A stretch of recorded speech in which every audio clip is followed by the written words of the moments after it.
I, 32F, need advice about a situation that's tearing my family apart. My husband Rob, 34M, and I have been married for 6 years, together for 9. We met in college when I was in nursing school and he was studying computer science.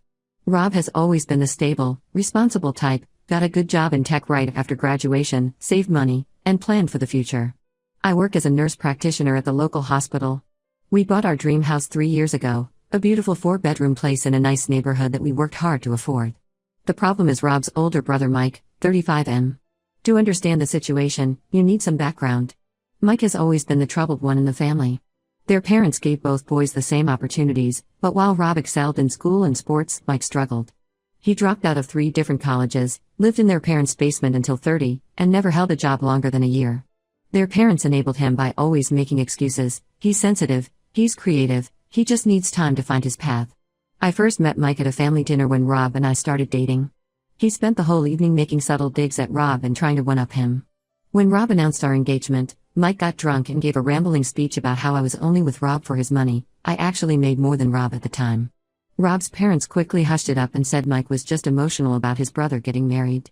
Things improved slightly when Mike finally got a job as a sales manager 3 years ago. He moved out of his parents' house and seemed to be getting his life together. Rob was thrilled. He's always wanted a closer relationship with his brother. But last March, Mike called Rob in tears saying he'd been fired for unfair performance metrics and couldn't make rent.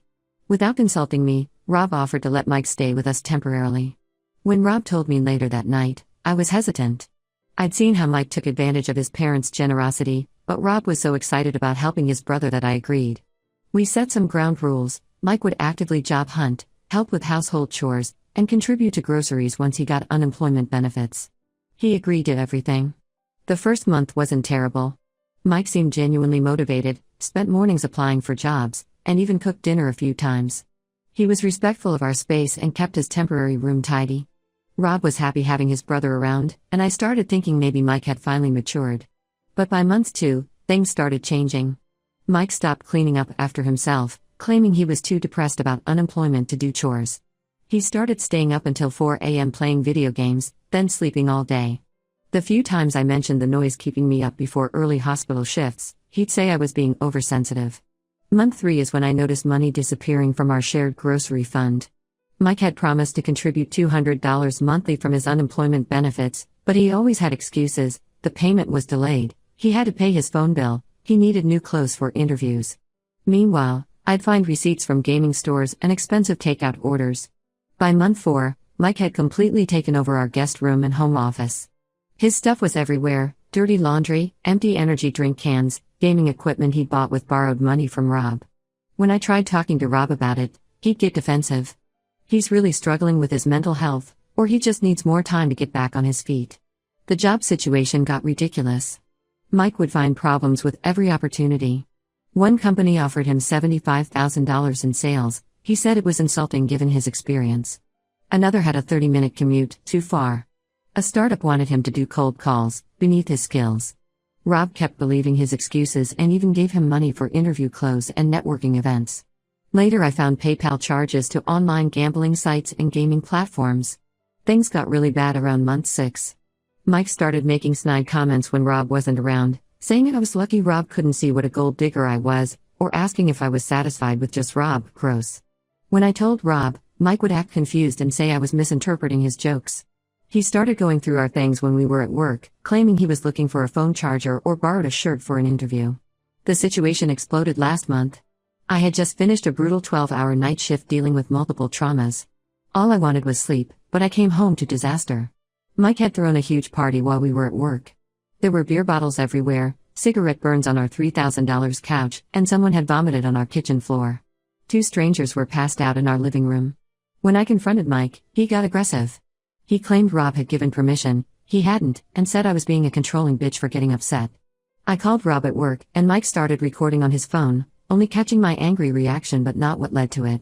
He sent the edited clips to Rob's family, making it seem like I was abusing him. Things got worse when Mike told Rob's parents I'd been sexually harassing him. He claimed I walked around in revealing clothes trying to seduce him, I wear scrubs or sweats at home, and made inappropriate comments. He even showed Rob some heavily edited videos where my words were taken completely out of context. Some of Rob's family believed him and started calling me a predator.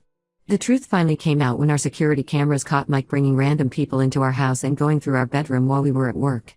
He claimed he was gathering evidence that I was cheating on Rob. When Rob saw the unedited security footage and realized how Mike had manipulated everyone, he finally told him to leave. Mike refused, saying he had tenant rights since he'd lived there nearly a year. We had to hire a lawyer and start formal eviction proceedings. He finally left last week, but not before stealing Rob's entire watch collection, worth over $50,000, and my grandmother's jewelry. Now, a week later, Mike sent us a long email. He claims he's sorry for everything, admits to lying and manipulation, and says he was just jealous of our successful relationship in life. He wants another chance and promises to follow strict rules if we let him move back in, getting a job within 30 days, paying rent, no guests, complete transparency with his phone and computer. Rob thinks we should consider it since Mike seems genuinely remorseful and everyone deserves a second chance. I'm completely against it, but this situation has already caused so much strain on our marriage. Some family members are calling me cold-hearted for not believing in forgiveness. Am I being unreasonable? How do I make Rob see that letting Mike back in would be a huge mistake? Update 1 first, I want to thank everyone who commented on my original post. Special thanks to those who suggested checking our credit reports immediately. You literally saved us from financial ruin. The situation has gotten so much worse, but at least we're finally seeing Mike's true colors. After reading the comments, I sat down with Rob and we pulled our credit reports. What we found made me physically sick. Mike had opened 7 credit cards in Rob's name while living with us, using the personal documents he had access to in our home office. The total fraud amount is over $40,000 spread across different cards. He had even changed the mailing addresses for the statements to a P.O. box, which is why we never knew about them. Rob was in shock when we discovered this. He kept saying there must be some mistake, that maybe his identity had been stolen by someone else.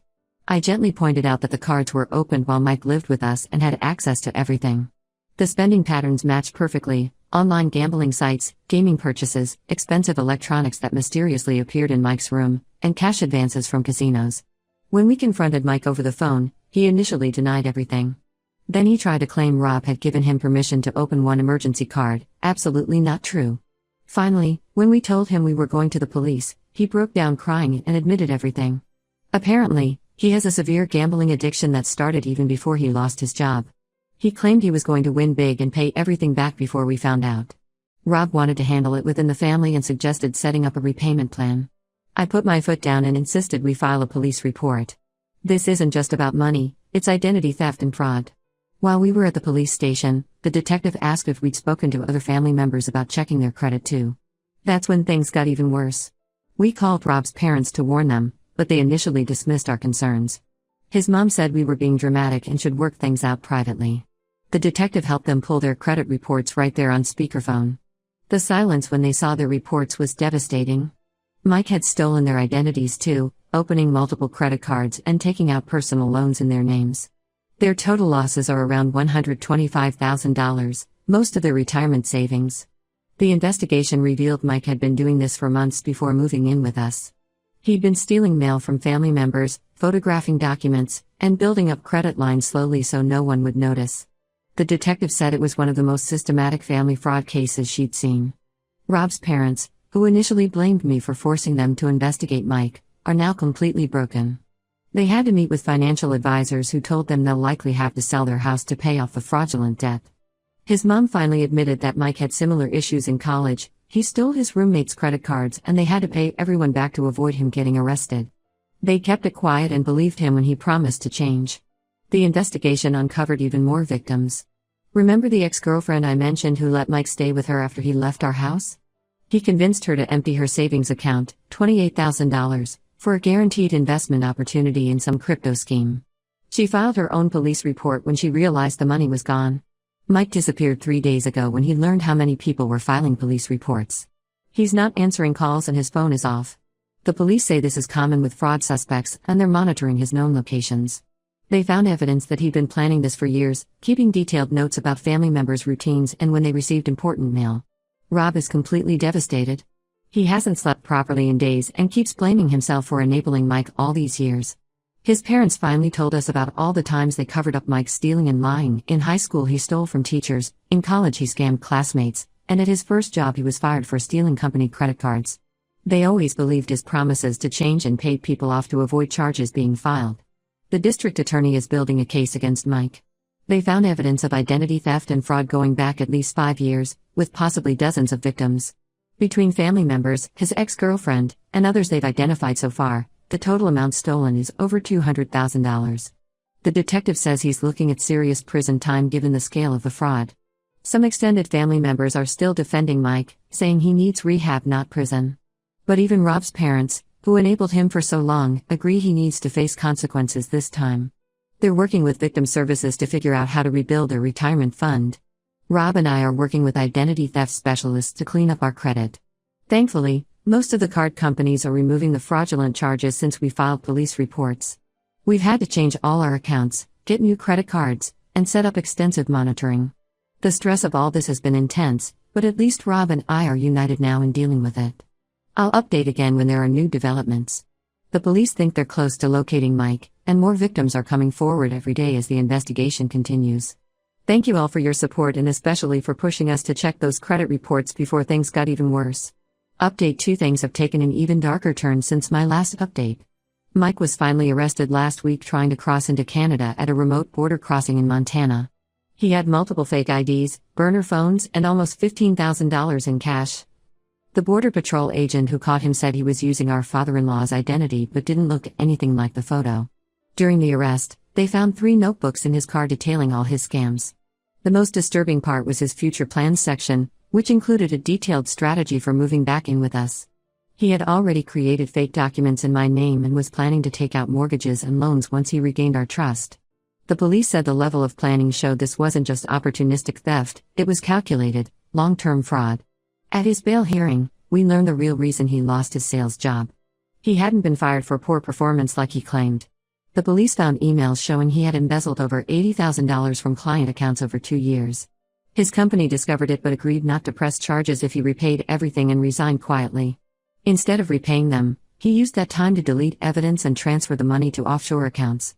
Rob finally got the courage to go through the boxes of Mike's belongings that were left in our garage.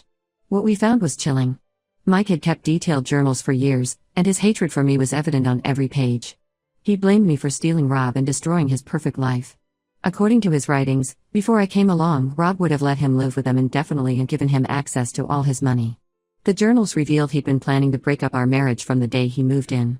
Every fight he caused, every rumor he spread about me, every time he walked around half-naked when Rob wasn't home, it was all documented as part of his strategy. He even wrote about purposely leaving his door open while changing, hoping I'd walk by so he could accuse me of peeping. But the worst discovery came when the police tech unit analyzed Mike's laptops and phones. He had installed hidden cameras throughout our house, in air vents, behind picture frames, even in our bedroom light fixture. The footage goes back months. I feel physically sick knowing he was watching us in our most private moments. The detective said he likely installed them to gather material he could edit and use against us later. Some of the footage had already been edited into short clips, usually taking my words out of context or capturing only the end of arguments he provoked. They found draft emails where he planned to anonymously send these clips to Rob's work contacts and my hospital administration. He wanted to destroy both our careers. Rob is not handling these revelations well. He started counseling last week to deal with the betrayal. Finding out that his brother spent years plotting against his wife while pretending to love and support him has shaken him to his core. He keeps apologizing for not believing me sooner about Mike's behavior. The police investigation has expanded as they go through Mike's records. They found a storage unit rented under a fake name containing stolen items from multiple victims, including Rob's missing watches and my grandmother's jewelry. But most of the valuable pieces had already been sold to pawn shops across 3 states. Rob's parents are devastated. They've put their house on the market to pay off the debt Mike accumulated in their names, but the realtor says they'll still be about $50,000 short. Their retirement is gone. The shame of having to tell their friends and church community what happened has isolated them completely. The family is fractured. Rob's sister hasn't spoken to anyone since discovering Mike stole her teenage daughter's college fund. Several cousins are fighting over who should have noticed something was wrong. 2 aunts still defend Mike and claim we're all exaggerating to punish him for his addiction. I can't sleep in our bedroom anymore knowing we were being filmed. Rob and I are staying in the guest room while contractors remove all the ceiling fixtures and vents to check for more cameras. We're selling the house as soon as possible, neither of us can feel safe here again. The district attorney says they have enough evidence for a strong case, even without the new victims still coming forward. Mike's preliminary hearing is next month. His public defender has already reached out about a possible plea deal, but we're waiting to hear the terms. I'll update again when we know more about the legal proceedings. Right now, we're focused on rebuilding our sense of security and helping Rob's parents navigate their new financial reality. Update 3. I think this will be my final update on the Mike situation. After months of legal proceedings, he accepted a plea deal last week. He'll serve 5 years in federal prison with no possibility of early release, followed by 3 years of supervised release. He's also required to pay restitution to all his victims, though the prosecutor admits we'll likely never see most of that money. During the sentencing hearing, Mike tried to give a tearful speech about his gambling addiction and how sorry he was for hurting everyone. The judge wasn't moved, especially after reading victim impact statements from Rob's parents and his teenage niece whose college fund he stole. The judge called him a calculated predator who used family connections to perpetrate his fraud. 2 days after sentencing, Mike sent us a 12-page letter from jail. He claimed he's found God, is attending gambling addiction meetings, and wants to make amends. He asked us to visit him, send him money for commissary, and keep his belongings safe until he's released.